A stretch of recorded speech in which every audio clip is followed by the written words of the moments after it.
In the early 2020s, Americans have shifted their attentions from the average basic crossover to something a bit more fun and adventurous, which in turn has given us the Ford Bronco and Bronco Sport, and to a lesser degree, the Jeep Gladiator. But it can't be denied that we are in the beginning stages of seeing off-roaders become the vehicle of choice for a new generation of buyer.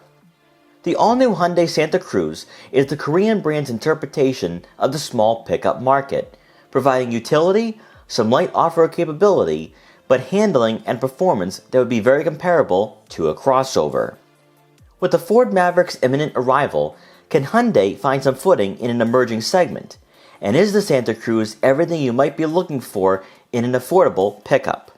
Well, here are 5 things you should know about the 2022 Hyundai Santa Cruz before buying one.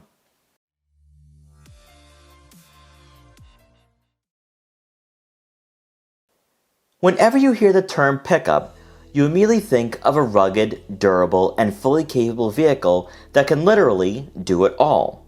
But for the Santa Cruz, none of those adjectives would accurately describe what Hyundai has produced. Pickups built on a unibody chassis like the Honda Ridgeline will never be seen as being on par with the Ford F-150s and Chevy Silverados of the world. And to be quite honest, they're more like utes, which is why this new emerging segment here in the US may struggle to find a foothold in the long term. The Hyundai Santa Cruz shares a platform with the Tucson, and consequently it feels very much like a crossover. And the only inkling you receive that makes it something a bit more is the cargo bed and added length that extends the dimensions. In terms of design, there's aggressive plastic cladding around the wheel arches, and you'll have footholds for the rear bumper. But glancing at the front fascia, it's mostly the Tucson when it comes to appearance. With a slightly refreshed grille and sharper body lines for the front fender, you'll be able to distinguish the two. And while for some, the Santa Cruz may not be aggressive enough, but for others, its unique persona and cool aesthetics could very well draw in younger buyers looking to buck the crossover trend. At the same time, its softer demeanor is exactly why Americans have warmed up to the first ever pickup for Hyundai, as it's not rugged, but it is family friendly. Pickups don't just exude toughness through its exterior design. Their suspensions and chassis are stiffer and rigid to take on the off-road, but as a result, they may not be the most comfortable daily drivers. Where the Santa Cruz stands out is with its crossover-like driving dynamics, and quite frankly, on back roads, feels more like a car when it comes to handling. More so, the engine under the hood reflects the characteristics of the small pickup, as the standard 2.5-liter 4-cylinder engine that puts out 191 horsepower and 181 pound-feet of torque just isn't going to compare to the V6 in the Chevy Colorado or even the 4-cylinder for the Ford Ranger. We do recommend paying extra for an SEL Premium or Limited to receive a turbo, giving you 281 horsepower and 311 pound-feet of torque, and more importantly, an 8-speed dual-clutch automatic transmission. While the base engine is sufficient enough for city driving, having more power is never a bad thing, especially if you plan on towing, as the Santa Cruz with the turbo can tow up to 5,000 pounds. However, when it comes to the utility and everything that comes with being categorized as a pickup, the Santa Cruz isn't trying to pretend to be something it isn't. And in fact, once the Ford Maverick becomes widely available, buyers may find that it's a completely different vehicle than its competitors. One key aspect that you tend to sacrifice when buying a pickup is interior comfort, as even the dashboard layouts aren't the most visually appealing to stare at.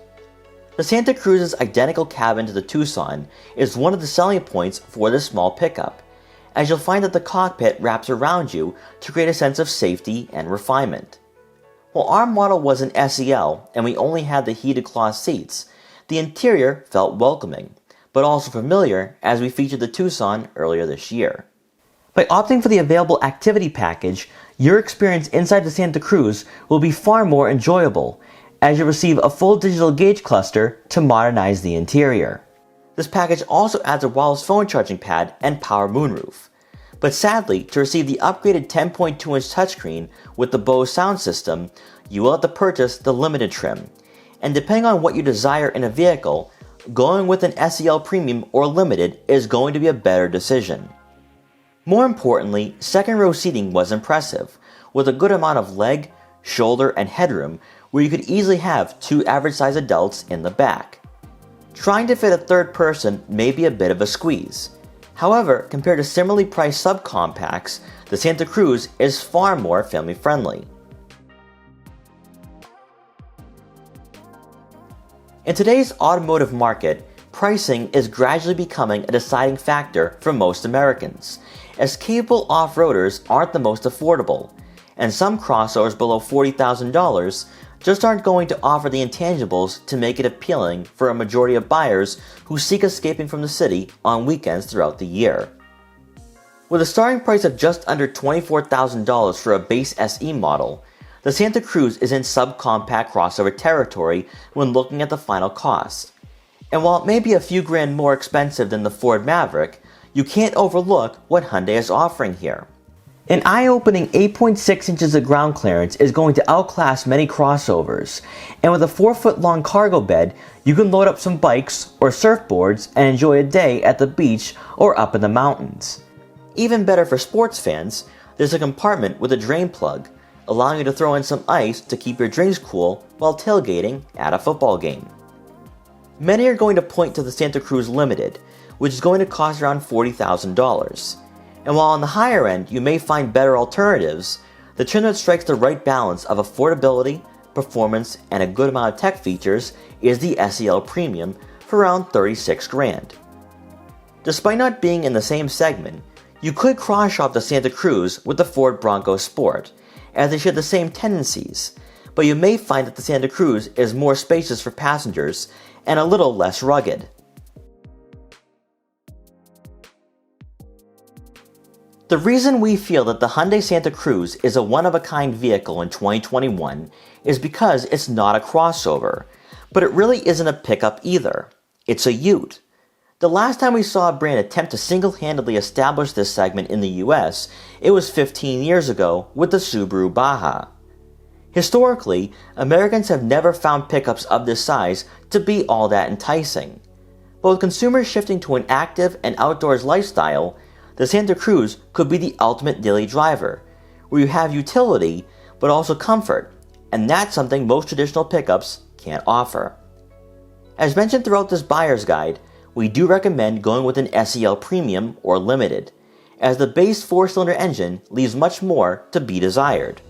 But also when it comes to features and technology, we were missing some of the added creature comforts that aren't available for the SE and SEL.